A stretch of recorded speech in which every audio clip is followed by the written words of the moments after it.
Hello everyone, welcome to the commerce school. मैं हूं तमन्ना और आज हम पढ़ने वाले हैं kinked demand curve, oligopoly market का। आपको पता है, हमने पिछली क्लास में ओलिगोपोली मार्केट के बारे में पढ़ लिया है। अब हम बात करेंगे कि ओलिगोपोली मार्केट के अंदर जो डिमांड कर्व है उसके अंदर जो किंक होता है, एक जगह से मुड़ जाता है, ऐसा क्यों हो रहा है।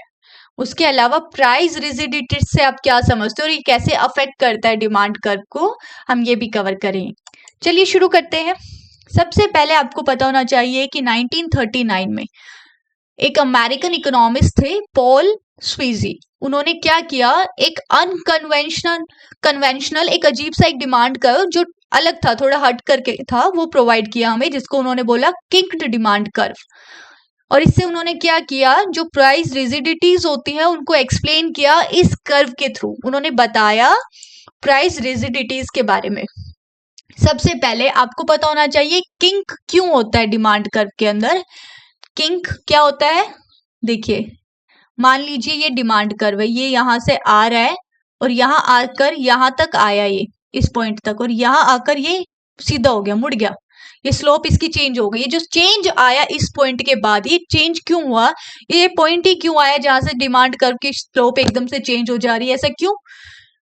क्योंकि firms follow price cuts by your rival company. आपको पता है मार्केट के अंदर कंपटीशन है और अलग अलग टफ कॉम्पिटिटर्स है एक दूसरे के, बट नॉट प्राइस इंक्रीजेस। अब क्या होता है, कोई एक फर्म ने क्या किया, अपना प्राइस कम कर दिया, कोई एक सेलर है उसने अपना प्राइस कम कर दिया, तो बाकी लोगों ने क्या किया, उन्होंने भी अपना प्राइस कम कर दिया। लेकिन अगर वही सेलर अपना प्राइस बढ़ा देता है तो बाकी लोग प्राइस नहीं बढ़ाएंगे। So if a seller increases the price of his product, तो कोई अगर एक बंदा अपने प्रोडक्ट का प्राइस बढ़ा देता है तो उसके कॉम्पिटिटर्स अपना प्राइस नहीं बढ़ाते हैं।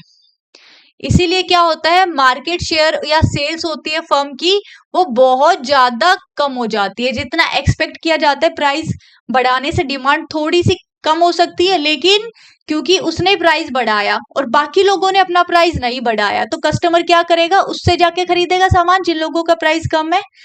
तो क्या हो रहा है, उसकी डिमांड में पहले जितना एक्सपेक्ट किया था उससे ज्यादा फर्क आ जाता है। फॉर एग्जाम्पल ए, बी, सी और डी, ये सब लोग कॉम्पिटिटर्स हैं, क्लियर है।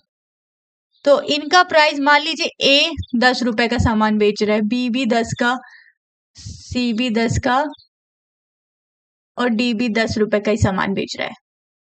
ये लोग बेच रहे हैं, कोई भी प्रोडक्ट बेच रहे हैं और एक यूनिट 10 रुपए की बेचते हैं। अब ए ने क्या सोचा, मैं प्राइस बढ़ा देता हूं, 15 रुपए में बेचता हूं। ए ने क्या किया, अपना प्राइस बढ़ा दिया। बाकी लोगों ने अपना प्राइस कितना रखा, 10 ही रखा। ये लोग अभी भी 10 पे बेचने को तैयार हैं, तो कस्टमर क्या करेगा, ए से नहीं खरीदेगा। कस्टमर क्या करेंगे, बी, सी, डी के पास पहुंच जाएंगे, ए से खरीदेंगे ही नहीं। तो क्या हुआ, प्राइस बढ़ाने पे डिमांड बहुत ज्यादा कम हो गई, क्योंकि बाकी लोगों ने प्राइस नहीं बढ़ाया, बाकी लोग अभी भी उसी पे बेच रहे हैं। फिर इसने क्या किया, अपना प्राइस 10 था पहले, मान लीजिए वाला हटा दीजिए, अब क्या था, इसका 10 था पहले प्राइस, इसने क्या सोचा, थोड़ा सा प्राइस कम कर देता हूँ, मेरी डिमांड बढ़ जाएगी, लोग मेरे से खरीदेंगे सामान। इसने क्या किया, अपना प्राइस 8 रुपए कर दिया, 10 से घटाकर क्या किया, 8 रुपए कर दिया। बीच वाला भूल जाइए, बढ़ाने वाला भूल जाइए। ए ने क्या किया, पहले 10 में बेच रहा था, बोल रहा है मैं 8 में बेचूंगा, तो बाकी लोगों ने देखा, उसने 2 रुपए कम कर दिए, बाकी लोगों ने 5 रुपए कम कर दिए, बोले 5 पे बेच देंगे हम, तो बाकी लोग 5 पर बेचने को तैयार हुए। तो 8 रुपए, 2 रुपए घटाने के बाद भी इसकी डिमांड नहीं बढ़ी, डिमांड और कम हो गई, क्योंकि बाकी लोग इससे भी ज्यादा सस्ता सामान बेचने लग गए, तो इन लोगों की डिमांड बढ़ जाएगी। यानी कि चाहे वो प्राइस घटाए या बढ़ाए, उसकी डिमांड नहीं बढ़ रही है। क्लियर है। जब रूल क्या कहता है कि प्राइस कम होगा तो डिमांड बढ़ेगी, लेकिन यहाँ पे नहीं बढ़ती है। अब प्राइस घटाओ या बढ़ाओ, आपकी डिमांड नहीं बढ़ रही है। क्लियर है। On the other hand, if a seller reduces the price of the product, अगर सेलर अपने प्रोडक्ट का प्राइस कम करता है तो बाकी लोग जो सेलर्स हैं, बाकी दूसरे कॉम्पिटिटर्स जो मार्केट के अंदर हैं, वो अपना प्राइस कम कर देंगे with the price reduction of the firm. जितना उसने कम किया होगा उतना कम कर देंगे। इससे क्या होगा, उसकी सेल्स नहीं बढ़ पाएंगी, प्राइस कम करने के बाद भी नहीं बढ़ पाएंगी। This ensures that they prevent market share or sales from falling. Once the rivals react, the firm lowering the price first can't gain from the price cut. और जैसे ही वो बाकी लोगों ने अपना प्राइस कम किया तो पहले ए जो था उसने प्राइस कम किया था ताकि उसकी सेल्स बढ़ जाए, लेकिन प्राइस कम करने के बाद भी उसकी सेल्स नहीं बढ़ेंगी, उसको कोई बेनिफिट नहीं होगा प्राइस कम करने से भी।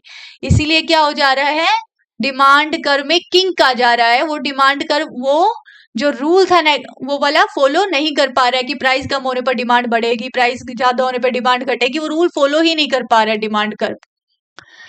तो प्राइस रिजिडिटी क्यों है ऐसी?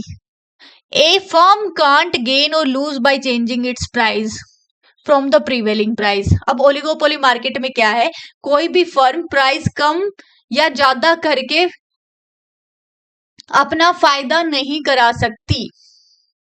क्लियर है? यानी कि प्राइस के साथ छेड़छाड़ करके किसी भी फर्म को फायदा नहीं मिलने वाला है। There is no increase in demand for the firm which changes its price, hence the price stick to the same price over the time leading to price rigidity। और क्योंकि प्राइस के घटाने या बढ़ाने से कोई भी फर्म अपनी सेल्स को घटा या बढ़ा नहीं पा रही है, कोई भी आप प्राइस को कितना भी कम करो आपकी सेल्स नहीं बढ़ पाएंगी, और जितना प्राइस है उससे कम पर आप बेचना, अगर आपने प्राइस बढ़ा दिया तो आपकी डिमांड ऑलमोस्ट खत्म हो जाएगी, लोग आपसे खरीदेंगे ही नहीं। क्लियर है? अगर आप प्राइस बढ़ा दोगे तो लोग आपसे नहीं खरीदेंगे, किसी और से खरीद लेंगे। अगर आपने प्राइस घटा दिया तो बाकी लोग आपसे कम प्राइस पे बेचना शुरू कर देंगे, आपकी डिमांड तब भी नहीं बढ़ पाएगी। इसलिए प्राइस के साथ छेड़छाड़ आप करोगे ही नहीं। इसीलिए ओलिगोपोली मार्केट में क्या होता है, प्राइस रिजिडिटी आ जाती है कि प्राइस में कोई चेंज ही नहीं करते सेलर्स, वो बाकी और फैसिलिटीज के थ्रू कॉम्पिटिशन कर लेंगे, प्राइस के साथ कभी कोई छेड़छाड़ नहीं होती। इसीलिए प्राइस रिजिड हो जा रहा है, मतलब प्राइस क्या है, स्टिक हो गया, एक ही जगह टिक गया, ना वो घट रहा है ना बढ़ रहा है, क्योंकि उनको पता है प्राइस घटाने या बढ़ाने से उनकी सेल्स में कोई फायदा नहीं मिलने वाला है उनको।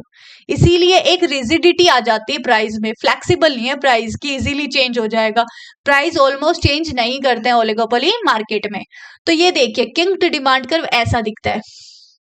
ये जो प्राइस के ऊपर वाला जो पोर्शन है ये इलास्टिक है फॉर प्राइस इंक्रीज, नीचे वाला पोर्शन क्या है, demand in elastic for price decrease.